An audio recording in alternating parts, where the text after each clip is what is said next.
নমস্কাৰ। মোৰ কবিতাৰ শিৰোনাম জোনাকী বাটৰ অভিযাত্ৰী।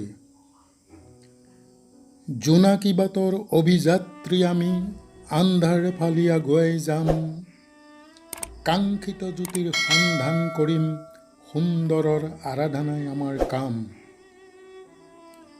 শিৰত আমাৰ শংকৰ মাধৱ দুজনা গুৰু, ওঠত সুৱদী সুৰীয়া বৰগীত, নৱ সমাজ গঢ়াৰ খনিকৰ আমি, আকাশ বিশাল আমাৰ চিত।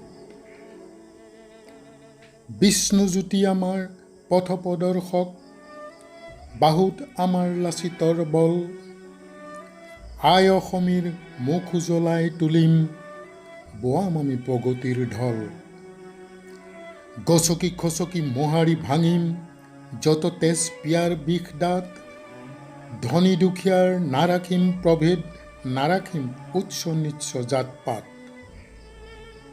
শোষণকাৰীক শক্তিশাল হানিম, বিভেদ কামীকো দিম উচিত দণ্ড, অন্যায় অত্যাচাৰ আমিয়েই ৰুধিম, ক'লা বজাৰ কৰিম লণ্ড ভণ্ড। ডাইনী হত্যা অন্ধবিশ্বাসৰ ভেটি কৰি পেলাম আমি ধ্বংস, অসমৰ অসমীয়া মহাজাতি আমি, বীৰ চুকাফা চিলাৰায়ৰ বংশ। আমিয়েই পিয়লি আমিয়েই মণিৰাম, অসমীয়া আমি মোগল খেদা জাতি, হেজাৰ বাধা বিঘিনি নেওচি হ'লেও ৰাখিম স্বাভিমান আৰু জাতি মাতি। ধন্যবাদ।